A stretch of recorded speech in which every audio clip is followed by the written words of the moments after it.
Have you ever paid attention to certain episodes of SpongeBob SquarePants?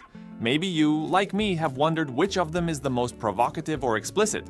For example, I consider Karate Choppers to be one of those episodes. At the very beginning of this episode, we see SpongeBob returning home, full of confidence and joyful anticipation. He finds himself anticipating that his co-worker and friend Sandy is preparing a surprise for him in the form of an unexpected karate attack. SpongeBob, with characteristic persistence, looks around his house for Sandy, but she is nowhere to be seen. At this point, questions arise. First, what is Sandy doing in SpongeBob's house? And secondly, why is he so sure that she will be right there, waiting for him with a fighting attitude?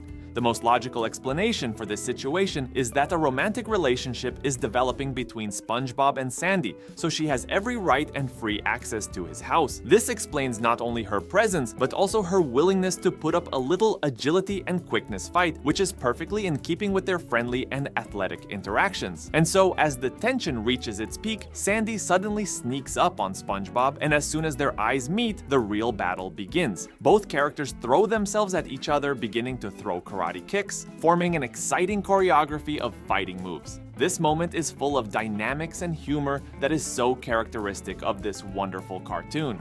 Before beginning a more intense and serious round of karate, SpongeBob winks at Sandy with a cocky expression on his face and says, "Safety first." This moment gives viewers a sense of lightheartedness mixed with a message about the importance of safety even while having fun and playing games. Thanks to such episodes, the cartoon gets its unique charm, which makes it not only entertaining, but also in some ways instructive. A relationship built solely on a passion for karate is hardly a fulfilling one. Once SpongeBob's job stability begins to falter because of his passion for karate, he and Sandy start looking for ways to escape the threat. At first, he suggests unorthodox ideas, from squeezing rocks to playing plants. But none of their fun activities spark as much as the excitement of karate. Sandy suggests spending time in the park, and SpongeBob, though somewhat hesitantly, agrees. Throughout the day, they struggle to contain their ardor, eager to get rid of the pressure and try their hand at country pleasures. Suddenly, the sound of an abandoned fishing rod comes to them, but it brings to mind something else entirely. SpongeBob, with a slight chuckle, utters, "For a moment it sounded like karate?" Sandy replies, understanding his feeling, and so filled with anticipation, SpongeBob inquires, "Right now?" Nothing can dampen their thirst for practicing karate, and they find themselves once again in the maelstrom of emotions that this art alone can awaken. There are constant cues and new orders, but time after time his thoughts take him back to training with Sandy. At any moment he's ready to drop everything and immerse himself in his passion for karate, constantly peeking to see if she's around to continue training. Alas, his attention is diverted by the wrong person he was expecting. Squidward, walking by, unwittingly becomes the victim of one of his indiscreet moves and gets hit with a karate kick right in the face. Perfectly realizing the ridiculousness of the situation, Squidward decides to ignore what happened, saying, "I'll pretend it didn't happen," and urges SpongeBob to focus on his work duties. This apparent displeasure and the absurdity of the moment add a comic accent to a difficult situation at work. Sandy and SpongeBob are desperate to get rid of thoughts of karate, but every moment reminds them of their passion. Even the process of making sandwiches turns to memories of training. SpongeBob, in search of parts for his creation, takes a loaf with shells out of a picnic basket and, cutting a piece of meat, does not realize how provocative his movements are. The two neatly sliced slices he composes become mere harbingers of the ongoing chaos. Sandy, wanting to add spice to what is happening, takes matters into his own hands and quickly slices a few more slices, openly expressing his intentions. 3 slices grow into 4, then 5, and soon the noisy carnage reaches 10.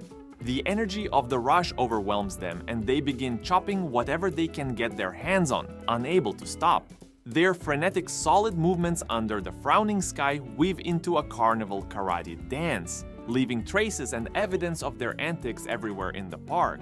At that moment, the entire surrounding reality begins to change, plunging them into a world where the rules are subject to their unbridled passion. At one point when SpongeBob is strolling carefree through Bikini Bottom, Sandy is suddenly waiting for him like a hunter ready for action. Her determination to take karate lessons has taken on new dimensions. Looking over her extensive collection of tools, she is determined to turn her training into something completely unforgettable. First, she pulls out a squirrel mask, then, deftly grabbing SpongeBob by the tongue, pulls out a bottle of volcano hot sauce, full of intentions to spice up this workout. Her suggestion to douse his tongue with hot sauce while he's tied up looks like something out of a bizarre dream. But in this surreal scenario, the hot sauce takes on a face of its own and begins to speak. His speech is full of gore. He summons the powers of mischief to turn that drop of spiciness into something really hot. Sandy, eager for control and to discover the limits of her friend's patience, continues to insist that SpongeBob has no choice but to surrender until he can no longer experience the punishment of tasting spicy. No matter how passionate you or your coworkers are about karate, it's best to leave these activities outside of the office. After a bizarre training session in the bathroom, Mr. Krabs firmly puts SpongeBob in his place, declaring that all karate lessons must cease immediately. His threat of dismissal leaves SpongeBob no choice. He realizes that open karate demonstrations could have a negative impact on business. Now he is terribly reluctant to share this unexpected news with Sandy. On the way home, the scenario takes an unexpected turn when Sandy begins to suddenly demonstrate his karate skills on SpongeBob.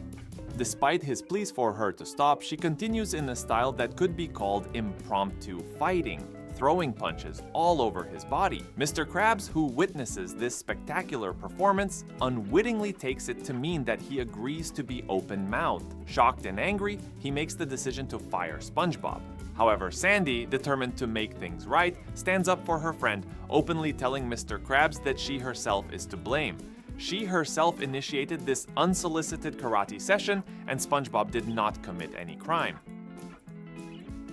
SpongeBob finally finds the focus to run some orders in the kitchen. As he leaves the room, however, he notices a man deftly swatting a fly. The manner of his movements mesmerizes SpongeBob, reminding him of Sandy's karate moves. He involuntarily begins to imagine her as this man. Sandy appears bright and shining in his imagination, embodying all the ideals he would like to see.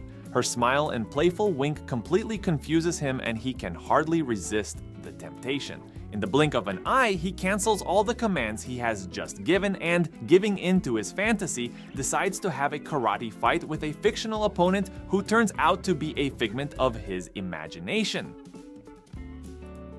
SpongeBob and Sandy enliven the park with their karate adventures. Their powerful kicks shatter rocks, tear branches off trees, and even break bridges. SpongeBob, exhausted from his training, settles down on a soft pile of sandwiches while Sandy immerses himself in honing his martial arts skills. In a scene that some might view as an intimate conversation, SpongeBob, daydreaming, asks, "Do you think Mr. Krabs will ever try his hand at karate?" At this point, they are interrupted by Mr. Krabs himself, and they candidly confess to him their overwhelming passion for the art. Intrigued, Mr. Krabs decides to capitalize on their passion.